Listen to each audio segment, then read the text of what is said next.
She was just a junior analyst. Overworked, underpaid, ignored. They called her sweetheart and laughed when she asked for a raise. A year later, she walked back into that same office, not as staff. However, the lead auditor was sent to dismantle everything they had built. This isn't just revenge. This is a corporate reckoning wrapped in silence, skill, and one very sharp resignation letter. They called me sweetheart. That's how it started. Sweetheart, this is a corporate office, not Shark Tank. We don't negotiate with junior staff. That's what Denise from HR said to my face, right after I handed her a 14-page document, every vendor I'd onboarded, every system I'd cleaned up, every compliance fire I'd put out while my team circled back on lunch orders and buzzwords. She said it with that little head tilt, the one where they pretend they're listening, but really, they're watching your soul crumple. I didn't flinch. I didn't blink. I just nodded. Calm, slow, like I was tucking a bullet into the chamber. But let me rewind.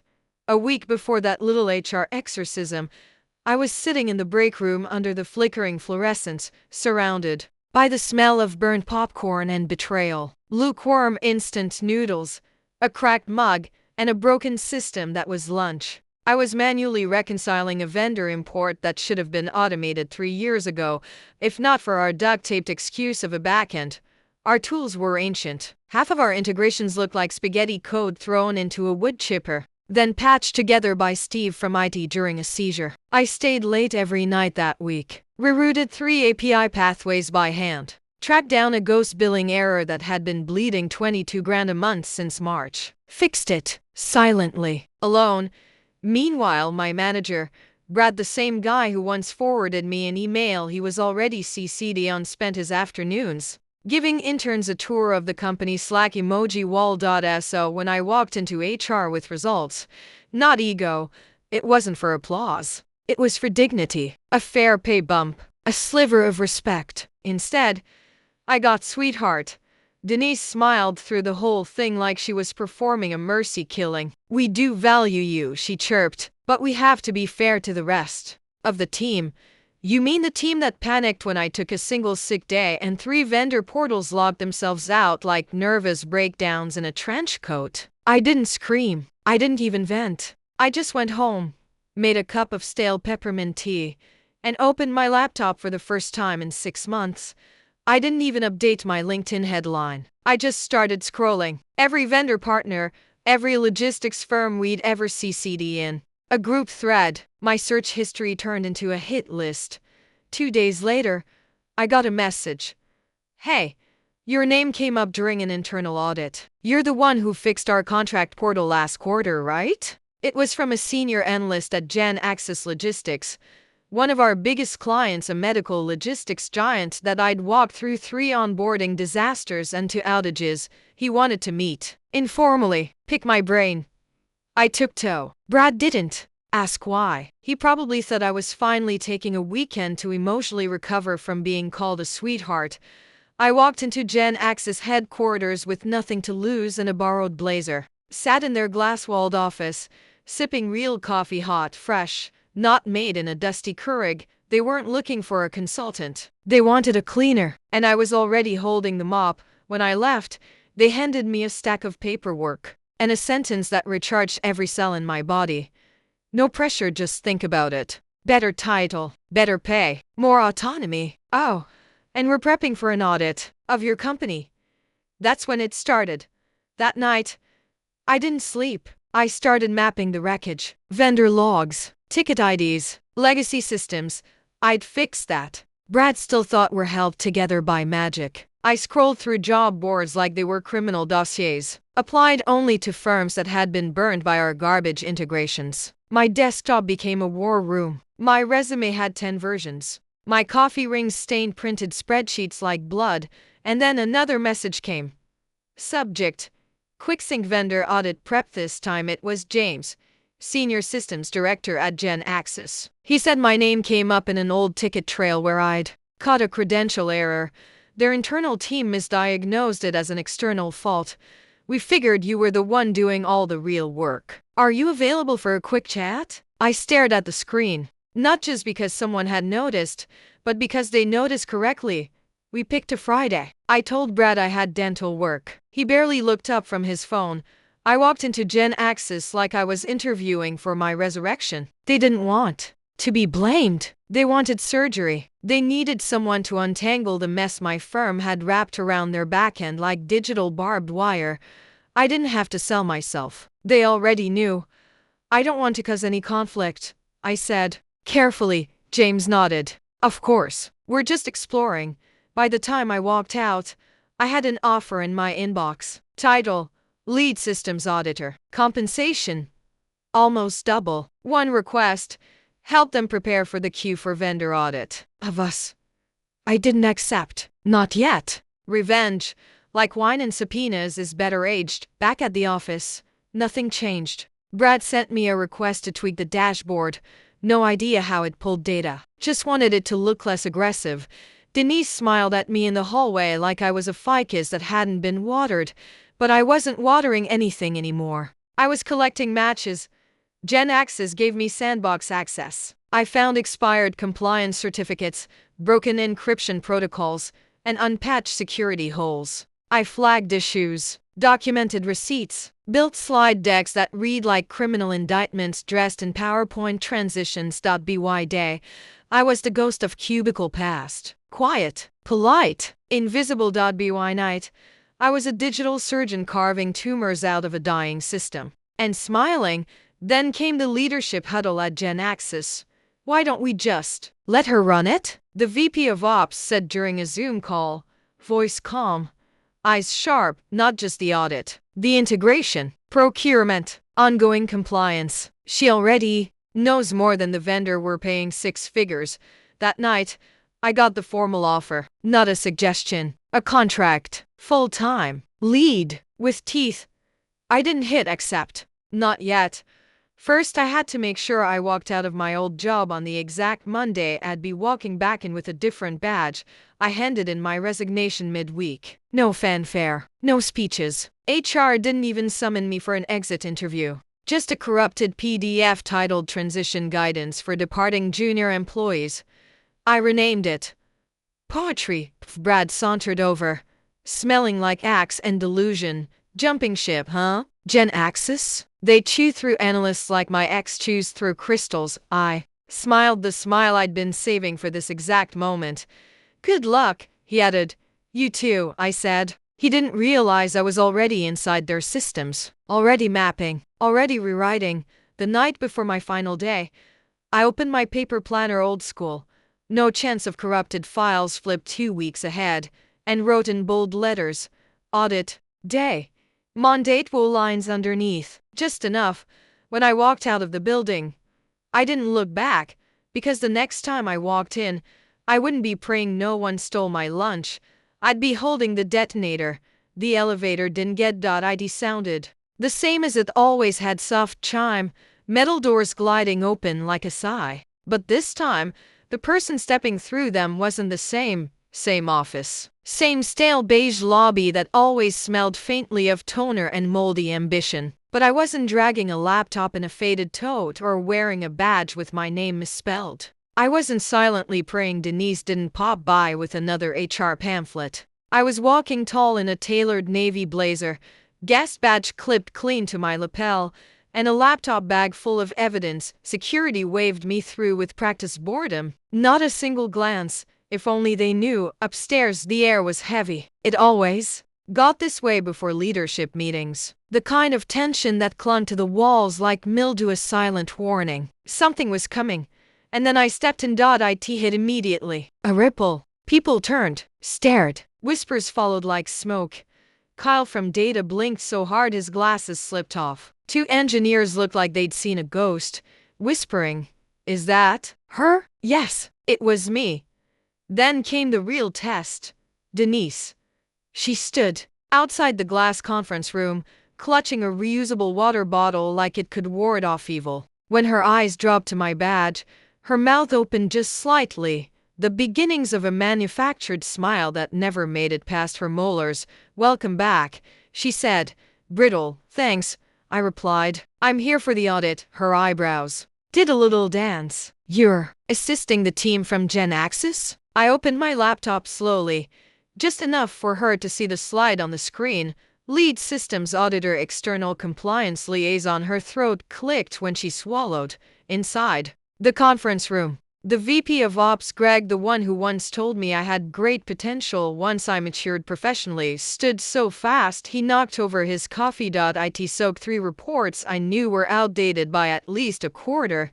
He wiped his hand on his tie and forced a smile that didn't reach his eyes. Didn't know you'd be joining us. Joining?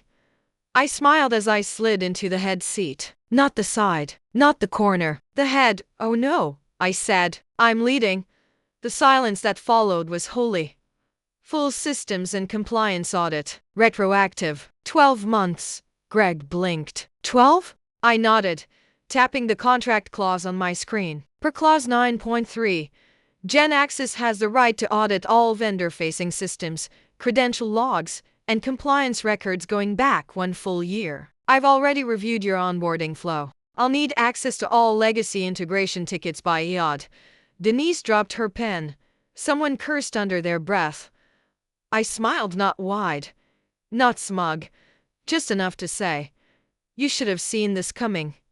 3 days into the audit, and the foundation was already cracking. I found everything. Mislabeled credential chains. Login tokens shared across departments are like stale birthday cake. Expired certificates were last renewed during the Obama administration. Vendor accounts with full admin access, still active for employees who hadn't worked here since the first wave of the pandemic. Everything had timestamps, everything had receipts, and everything pointed back to the people who called me Junior. By Thursday, legal was sitting in on every session. Finance started lurking near the doorways, pretending to be lost. Slack channels erupted in chaos. Support escalations tripled. Junior engineers, the same ones who once ignored my training requests, were pinging each other like houseflies trapped in a jar. Then came the cherry on top, a public SharePoint folder titled Vendor Access Final V4 Real. Use this, Zilzun encrypted. No access logs. Last modified by, wait for it, an intern. I projected the spreadsheet onto the conference room screen like a teacher showing a child's crayon drawing at parent night.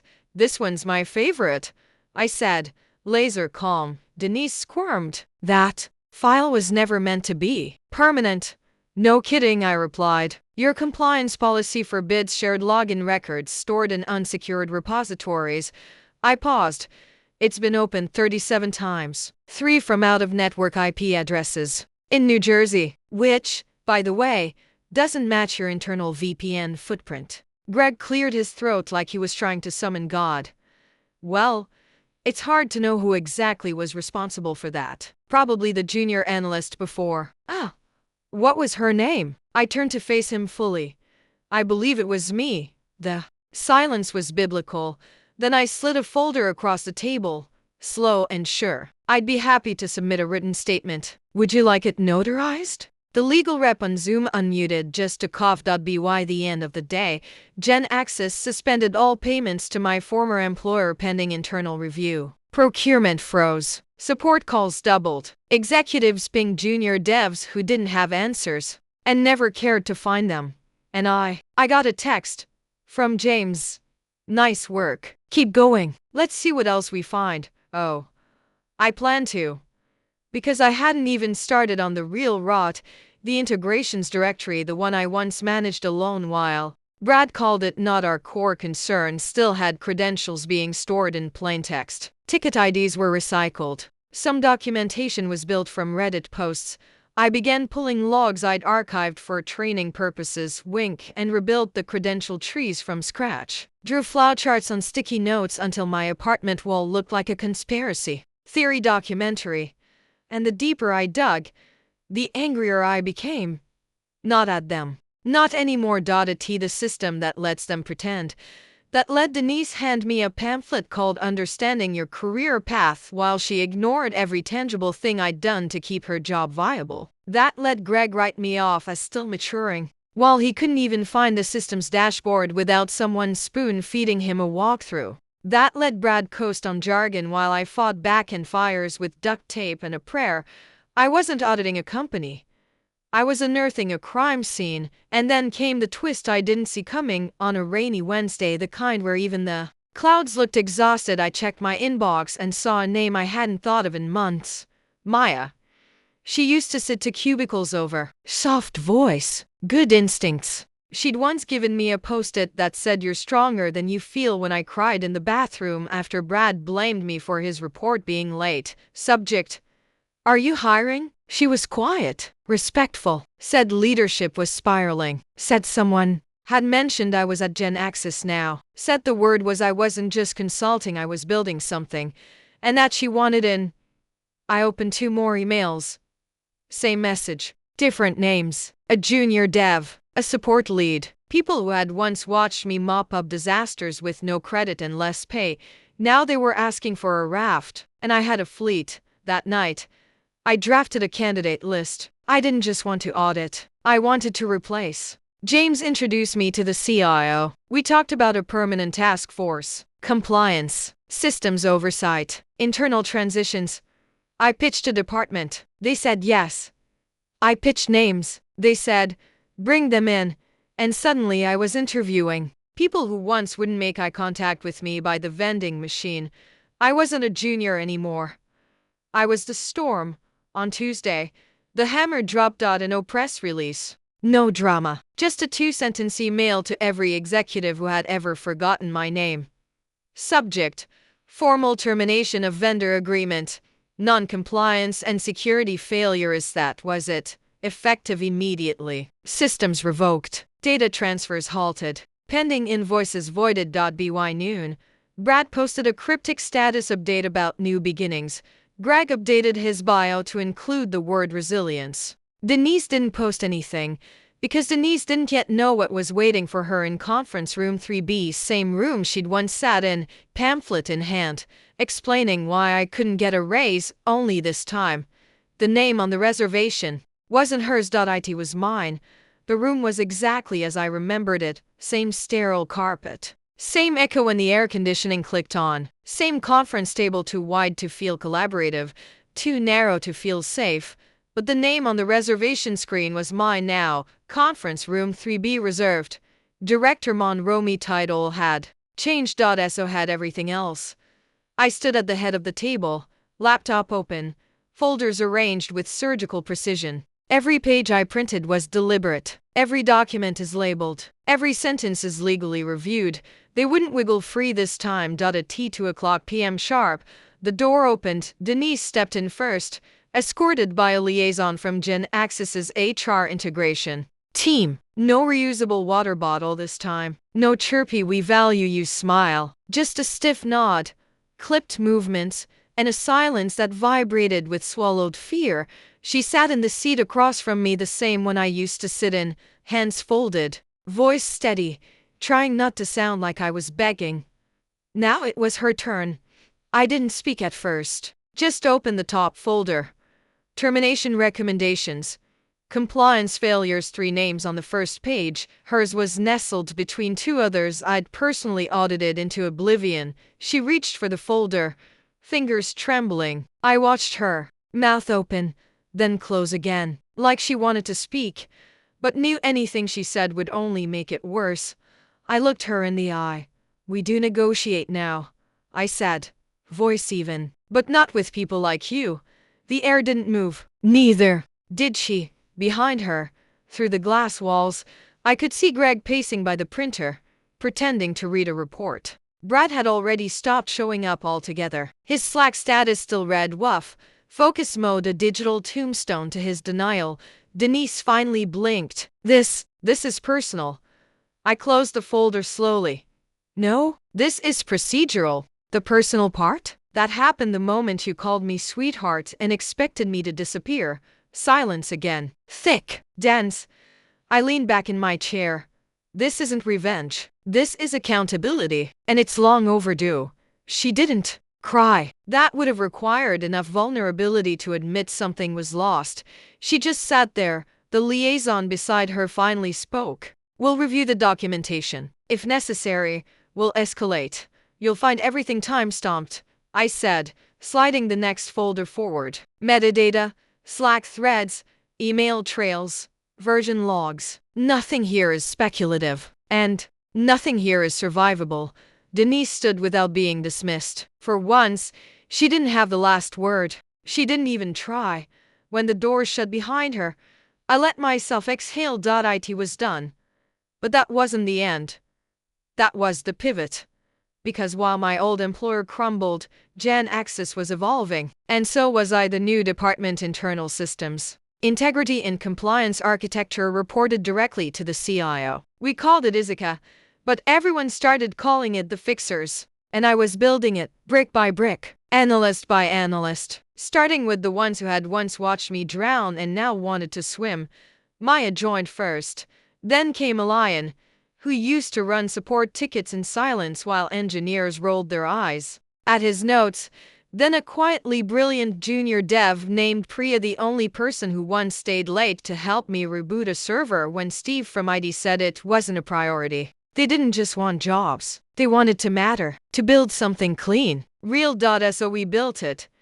We redesigned the vendor onboarding protocols from scratch. No legacy code. No half-documented APIs. No passwords in public folders. Every system we touched, we made better, tighter, transparent. And for the first time, I didn't have to beg for approval. I just moved, and they followed.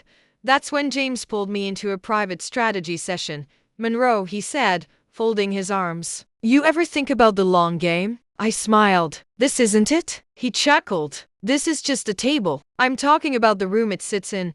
I tilted my head.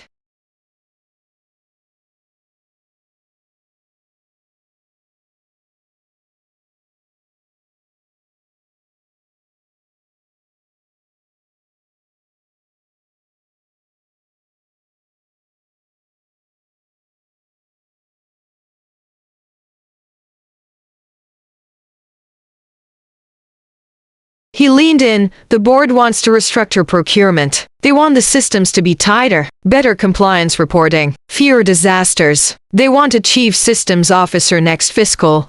I blinked. "That's a new title. So build it," he said. "You already have half the company's respect. The rest will come once we hit Q for targets." He paused. "Also, legal reviewed the audit fallout. You protected us from a massive liability storm. Quietly, elegantly, no drama." The board noticed. My chest tightened. Not with fear, not with shock, with something I hadn't felt in a very, very long time. Pride. That night, I walked home slower than usual. The city buzzed around me, emails, sirens, sidewalk conversations. I didn't check my phone once. I just listened to my steps. I remembered the first day I walked into my old office. Nervous, hopeful, clutching a bag of snacks and an oversized cardigan. I remembered sitting in the break room, ignored, fixing systems no one understood, building things they never even realized were broken until I quietly made them work. And I remembered the last time I saw my reflection in the office elevator. She was tired, but not anymore. Now, she was dangerous, and she'd earned it. The next morning, I stepped into a boardroom full of executives, real ones, not just middle managers with made-up titles, and they looked at me like I belonged there, because I did. My presentation? Seamless. My metrics? Bulletproof. My voice? Calm. Controlled. When I was done, the room didn't applaud, they just nodded. They didn't need to clap. They needed to listen. And they did. Afterward, James found me by the window. "I saw you hesitate before answering that licensing question," he said. "I didn't want to embarrass the procurement lead." I admitted. He nodded. "Kind, but unnecessary." Then he smirked. "Next time, don't hesitate. You've already arrived." I smiled. "I'll remember that." Then came the last shock, one I never expected. After the meeting, as the boardroom cleared, someone from finance handed me a small sealed envelope. I opened it. Inside was a note, handwritten, "For what you did, and for what you didn't." Not all of us were blind. There was no signature, just a name on the return address label. Richard Monroe. My father, the man who'd told me to just be grateful for having any job at all, who once said, "People like us don't rise." Who Never said he was proud, until now. I stood there for a long time, the paper heavy in my hand. It didn't erase anything. It didn't need to. It was enough. Back at my desk, Maya dropped a sticky note on my laptop. Audit results went internal. Procurements flipping. You won. I didn't cheer. I didn't cry. I just opened a blank document. Title: Phase 2. Rebuild, because the war was over. Now came the hard part. Making sure it never had to be fought again. The boardroom was quiet. Not silent quiet. The kind of stillness that hangs in the air just before the first gavel falls, or the final nail is driven in. Across from me sat the new face of procurement, not the old guard that waved off security audits as non-essential, but a woman named Layla Hassan. Sharp, fair, curious. She didn't wear her title like armor. She wore it like a scalpel. Next to her sat the general counsel, eyes alert, laptop open, waiting. And beside him, the Gen Axis CEO, a man I'd only met once in passing, back when I was still junior, when I was still overlooked. Now he was waiting for my word. I took a breath. Phase 1 complete, I said, clicking the remote. The screen lit up behind me. Audit timelines, failure points, Slack messages, paper trails, every single thread tied, every shortcut exposed, every lie cross-referenced with documentation. When the last slide loaded, the room didn't move. We've confirmed 46 separate compliance violations, I said, 23 of which exposed Gen Axis to risk, 7 of which directly led to financial loss, all of which were preventable. Layla's face stayed calm. And the system responsible for this has been terminated. She glanced at the legal. Any reason not to escalate breach proceedings? He shook his head. We're within full rights. Then he looked at me. You sure you want to go this far? I didn't blink. I'm already there. That afternoon, the official termination package went out. Not just to my old company, but to every single subsidiary they still managed, every partner who had touched their code, every client they claimed. One by one, the web collapsed. Quietly, elegantly, but thoroughly. Meanwhile, I got promoted again. Chief Systems Officer. First person to hold the title. First woman. First former junior. My team grew to 19, then 30, then 42. By Q2 of the next year, we'd reduced vendor fallout by 93%, built our onboarding framework, created internal compliance drills that every department participated in, even finance. We became the gold standard. Other firms started copying our structure. I got invited to speak at conferences, podcasts, panels, but I never forgot. I kept one folder on my desk. Paper, physical, untouched. Label. Before, inside were my old pay stubs. A sticky note from Brad that said, "Can you make this chart prettier?" A printout of the email in which Denise denied my raise. And one screenshot, a timestamp from the morning I found the open credential spreadsheet. I never looked at it. I didn't need to. Its presence reminded me of two things. One, the walls had never been solid. Two, I had walked through them anyway. Then came the letter. Not an email. A letter. Handwritten. Mailed. Return address. Westridge Consulting Group, a firm that had once passed over my sum for a position I was wildly overqualified for. It. Read. We recently came across your name while reviewing internal transformation case studies. Your leadership at Gen Axis has been described as foundational. We'd love to meet. I smiled, folded the letter, didn't reply. Not everything deserved a second look. Not every door needed reopening. But then, there was one. Romance. It. Came not like a thunderstorm, but like rain after a long, bitter drought. Not loud. Quiet. His name was Evan.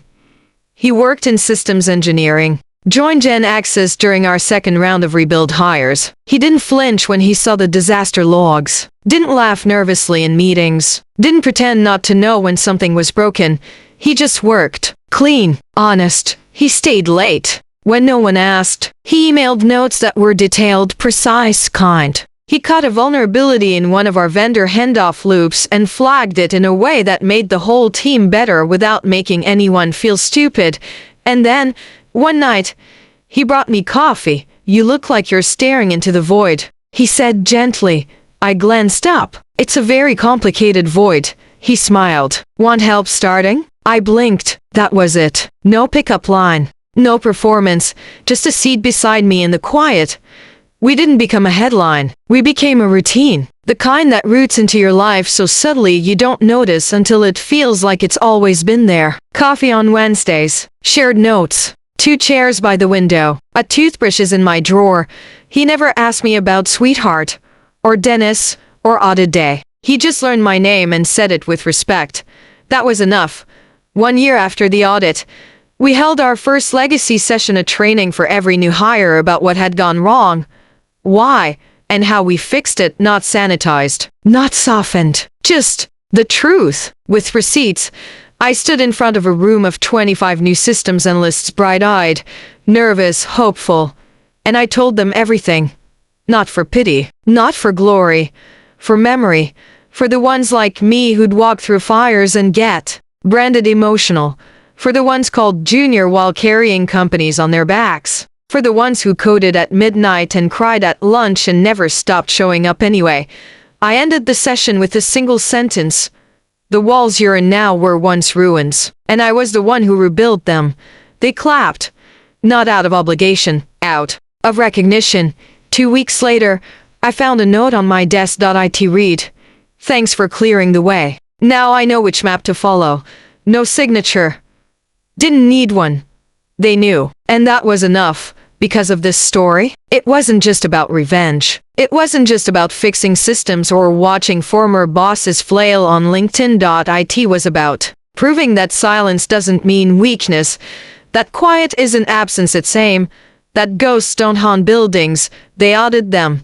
And when the doors finally open, not for someone else, but for you, you don't walk through quietly. You walk like you built the place, because maybe you did.